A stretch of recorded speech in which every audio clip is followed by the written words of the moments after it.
नगरी में होने जा रहा है साथी।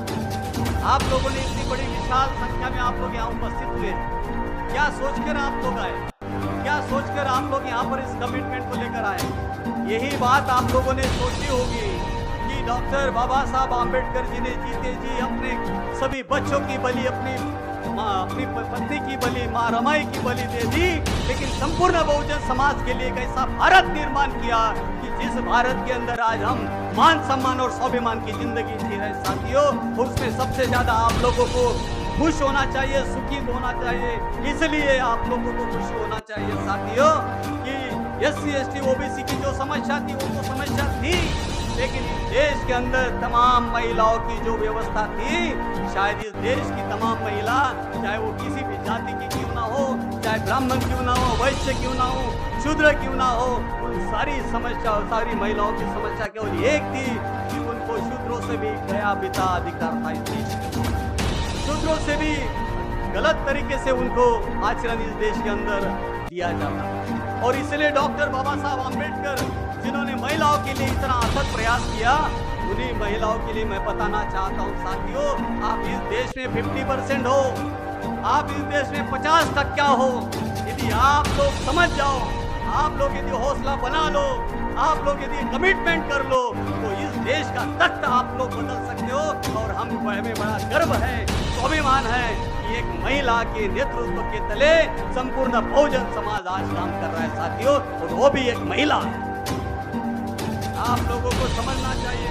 मुझे आज भी वो दिन याद आता है जिस हिंदू कोड बिल के लिए, जिस महिलाओं के अधिकार के लिए डॉक्टर बाबा साहब आम्बेडकर लड़ रहे थे, उसी समय इस देश की तमाम महिलाएं, SC ST OBC की महिलाएं डॉक्टर बाबा साहब आम्बेडकर जी के घर के सामने बाबा साहब मुर्दाबाद के नारे लगा रही थी साथियों। वो दिन आज भी हमें याद पड़ता है, 1952 का वो दिन, जो दिन के लिए डॉक्टर बाबा साहब आम्बेडकर जी ने अपने कानून मंत्री का त्याग पत्र दिया, केवल इसलिए कि इस देश की तमाम महिलाओं को, इस देश की संपूर्ण महिलाओं को, केवल SC ST की महिलाओं को नहीं, तो इस देश की तमाम महिलाओं को डॉक्टर बाबा साहब आम्बेडकर वो हक और अधिकार दे सके जो आपके लिए बना है साथियों। और 1952 में वो अधिकार मिला, तो आज आप लोग अपने पिताजी के संपत्ति में भी तो अधिकार मांगते हो, उनके खेती में अधिकार मांगते हो, अपने भाई के खेतों में अधिकार मांगते हो, अपने पिताजी की संपत्ति में अधिकार मांगते हो। ये किसी और ने नहीं, तो इस देश के कानून मंत्री डॉक्टर बाबा साहब आम्बेडकर जी ने आप लोगों को दिया, जो कतई आप भूल गए हो साथ। आप लोगों को ये सोचना चाहिए कि शूद्र से भी ज्यादा बेकार हालत इस देश में महिलाओं की, और गवार, पशु, शूद्र, नारी, ये सब ताड़न के अधिकारी समझते हो इस बात को। तुलसीदास जी कहते हैं इस देश में शूद्र और गवार और इस देश की तमाम नारियों के साथ अभद्र व्यवहार किया जाना चाहिए। आज बाबा साहब के संविधान की इतने सालों के बाद भी आप लोग देखिए क्या हो रहा है इस देश में। इस देश की गवर्नमेंट में जो आंकड़े दिए हैं, उसके माध्यम से सबसे ज्यादा अन्याय और अत्याचार इस देश में किसी के ऊपर होता है तो वो महिलाएं है साथी। आए दिन अभी लातूर की बात ले लो, हमारी 16 साल की महिला बच्ची के ऊपर इतने गलत तरीके से अन्याय अत्याचार हुआ कि आप लोगों को बता नहीं सकता हूँ साथियों।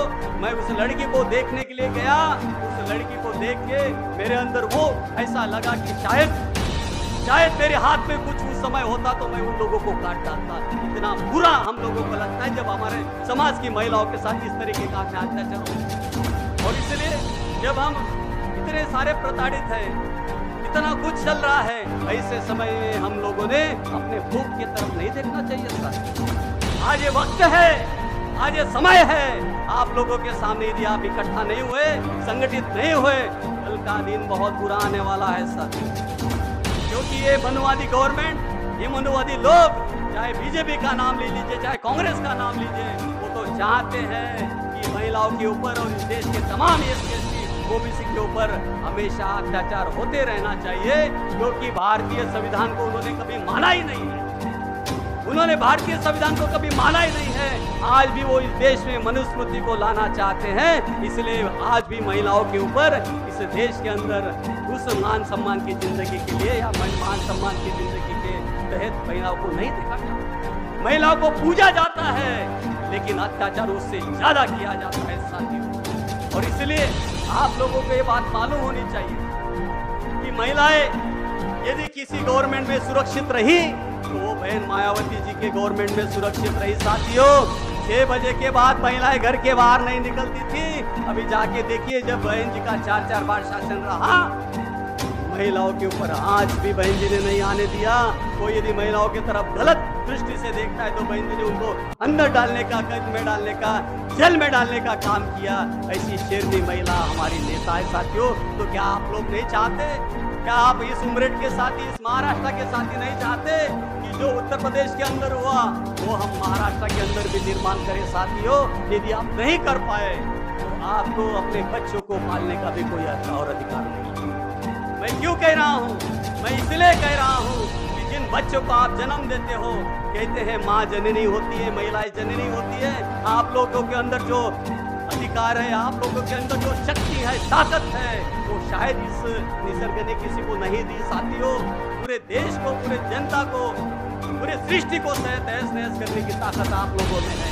लेकिन आपको मालूम है, जिस बच्चे को आप 9 महीने अपने गर्भ में रखते हो, जिसको बहुत लाड प्यार करते हो, इसके लिए अपनी जान की बलि देना चाहते हो, आप वो बच्चे को आप इस देश के अंदर जन्म देकर किस तरीके का जीवन देना चाहते हैं आप लोग? अरे आज हमारा संविधान खतरे में है, संविधान खतरे में है, ये बोलकर हमें हमारे वोटों को कांग्रेस ने खरीद लिया। भ्रांतियां फैलाकर कांग्रेस ने खत्म कर दिया हमारे समाज को। और आज जब संविधान की गवाही देते हुए लोकसभा के अंदर आप लोगों ने उनको भरे भर वोट दिए, उनको पार्लियामेंट के अंदर भेजा, तो साथियों 1 अगस्त को इस देश में जो बाबा साहब ने 1935 के माध्यम से, फर्स्ट इंडिया एक्ट के माध्यम से, गोलमेज परिषद के माध्यम से आपके हमारे बच्चों के लिए जो अधिकार लाया, रिजर्वेशन की पॉलिसी लाई, सर्विसेज में अधिकार लाया, एजुकेशन में अधिकार लाया, उन अधिकारों को खत्म करने की साजिश इस देश के तमाम मनुवादी गवर्नमेंट के लोग, कांग्रेस हो या बीजेपी हो, इन लोगों ने सर्वोच्च न्यायालय के माध्यम से किया। 1 तारीख को निर्णय आया, 1 तारीख को क्या बोलते हैं कि SC ST रिजर्वेशन में क्लासिफिकेशन होना चाहिए। यानी क्या होना चाहिए? इस देश में अभी बहुतों ने बहुत अच्छा दादा रिजर्वेशन दे लिया, अभी इनको देने की गरज नहीं, इनको देना भी है तो 0.1% दीजिए। 59 जातियां हैं, 59 जातियां महाराष्ट्र के अंदर, 13% रिजर्वेशन मिल रहा है। और उनको मालूम है कि ये समाज आगे बढ़ रहा है, इनको खत्म करना है, तो इनके रिजर्वेशन पॉलिसी को खत्म करना पड़ेगा साथियों। वैसे ही इस देश के अंदर ग्लोबलाइजेशन, प्राइवेटाइजेशन के माध्यम से सारे गवर्नमेंट नौकरियां खत्म कर डाली और जो बचा कुचा था वो इस 1 अगस्त के डिसीजन के माध्यम से खत्म करने की पूरी साजिश इस देश में की जा रही है। लेकिन कोई नेता अपना मुंह नहीं खोल रहा था, कोई नेता मुंह नहीं खोल रहा है। आपके बच्चों की, आने वाली पीढ़ी की, उनकी फ्यूचर अच्छा रहे, उनका भविष्य अच्छा रहे, इसके लिए केवल एक नेता ने अपना मुंह खोला, जिस नेता का नाम बहन कुमारी मायावती जी है, तो जिस पार्टी का नाम बहुजन समाज पार्टी है साथी। तो जो हमारे बच्चों के लिए, आने वाली पीढ़ी के लिए, आपके लिए, समस्त बहुजन समाज के लिए जो महिला जो नेतृत्व काम करना चाहते हैं, क्या आप लोग नहीं चाहते कि उस महिला के हाथों को मजबूत किया जाए? क्या आप लोग नहीं चाहते कि वो महिला दोबारा इस गद्दी पे बैठे?